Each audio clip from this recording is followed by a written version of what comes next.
Este video recopila toda la información expuesta previamente por nuestros compañeros de clase, pero nos basamos principalmente en dar ejemplos en momentos aplicables en la industria.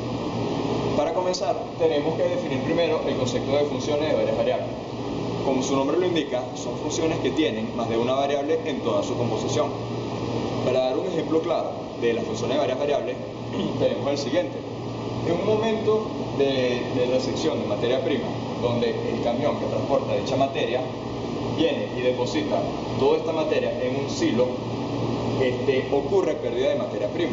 Bueno, basándonos en función XY, X podría ser el volumen de materia prima en el camión y Y sería en este caso la materia prima que hay en el silo luego del momento de recepción.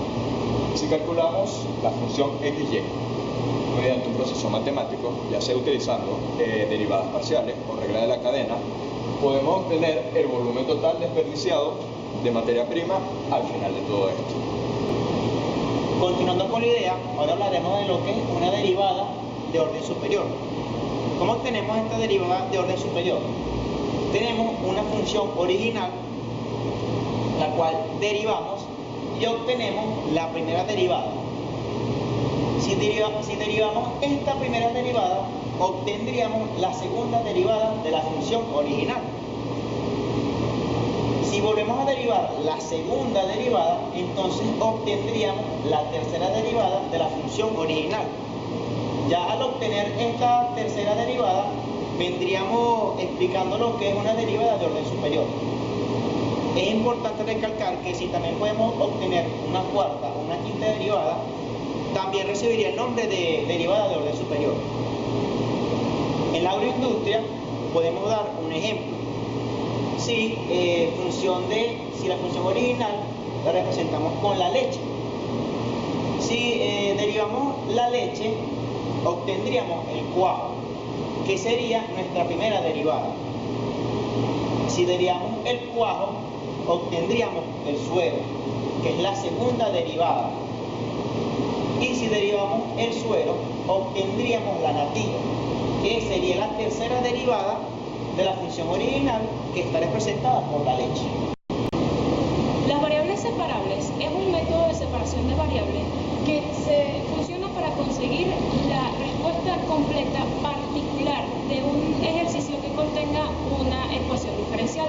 Este es un método bastante viable y funcionable, y para poder realizarlo se necesita tener el conocimiento de lo que es la integración y las técnicas de integración, debido a que se pueden encontrar de diferentes maneras, como por ejemplo, la manera más sencilla es encontrar la incógnita junto a su diferencial de un lado de la igualdad.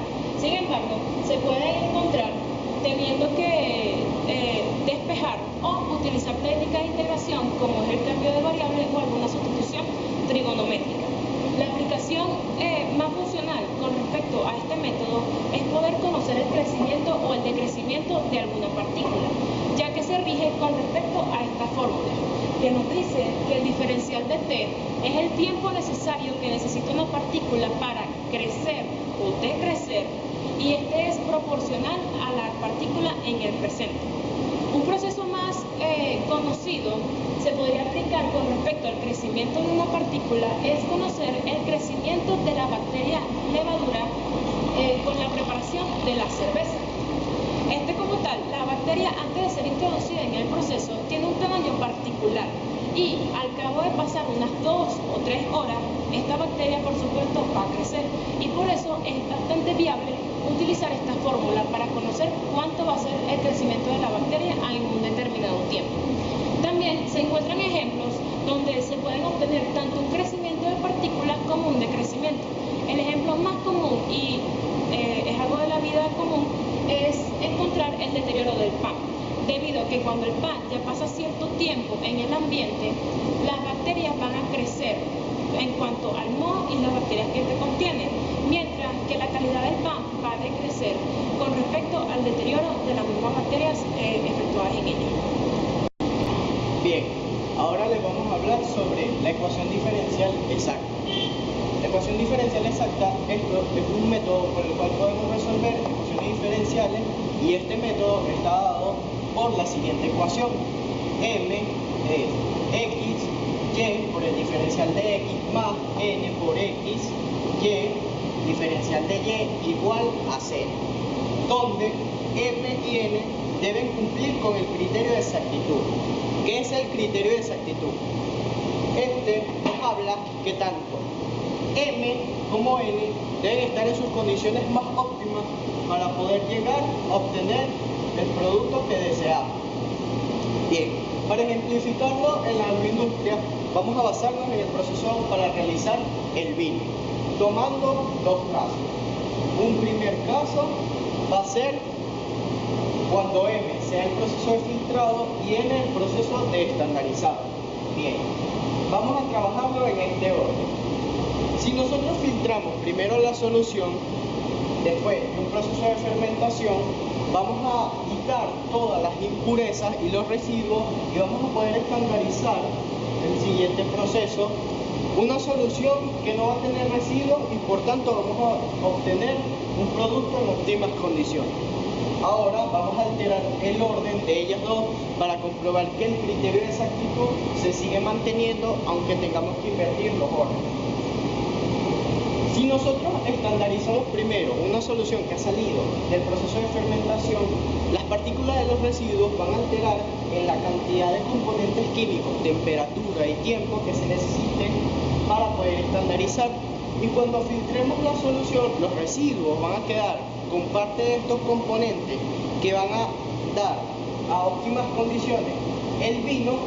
La solución que va a quedar filtrada va a quedar con un porcentaje de error bastante elevado, por lo cual si nosotros invertimos para comprobar el criterio de exactitud, tenemos que es un proceso que no puede cumplirse. Ahora vamos a trabajarlo con un segundo caso. Bien, nuestra primera variable M va a ser el descascarado, mientras que N va a ser el lavado y la selección. Si nosotros descascaramos primero la fruta que llega en el proceso de resección y luego lavamos y seleccionamos, vamos a hacer el proceso de selección en base a la calidad de la fruta en su interior. Mientras que si nosotros invertimos estas dos variables para comprobar lo que llamamos criterio de exactitud, si nosotros lavamos y seleccionamos, tomando en cuenta que en el proceso de selección nos vamos a basar en la cáscara y luego descascaramos, también vamos a obtener un producto óptimo, porque la cáscara demuestra cómo está en su interior. Entonces, si la cáscara demuestra cómo está en su interior, la inversión de estas dos variables para aclarar el criterio de exactitud daría que en los dos casos va a ser positivo el resultado. Las ecuaciones homogéneas. Una función f x y es homogénea de grado n si para un número real n satisface la siguiente identidad. La función de tx de y es igual a t a la n x y. Para que una función sea homogénea, sus componentes deben cumplir con las mismas características y parámetros y deben ser del mismo grado. Si estas características no se cumplen, entonces la función no será homogénea. Veamos ahora esto aplicado a un ejemplo a la agroindustria. Supongamos que se quiere realizar un jugo de naranja y mandarina, donde estas frutas deben cumplir con un grado de características similares para poder obtener el producto final, por lo menos. Entre esos criterios tenemos el tipo de fruta. La mandarina y la naranja son frutas cítricas, entonces ya por ahí sería uno de los primeros parámetros de igualdad entre estas frutas. Otra sería la calidad. Ambas frutas deberían presentar una calidad óptima, es decir, el tiempo de cosecha, tanto su proceso de salida como entrada a la empresa debe ser realmente bueno para que ésta tenga una calidad aceptable al momento de realizar el jugo. Otro criterio de esto puede ser la filtrabilidad. Entre la filtrabilidad destacamos que ambas frutas son fáciles de filtrar, ya que al momento de exprimir las dos obtenemos a través de un proceso relativamente fácil el jugo de ambas frutas.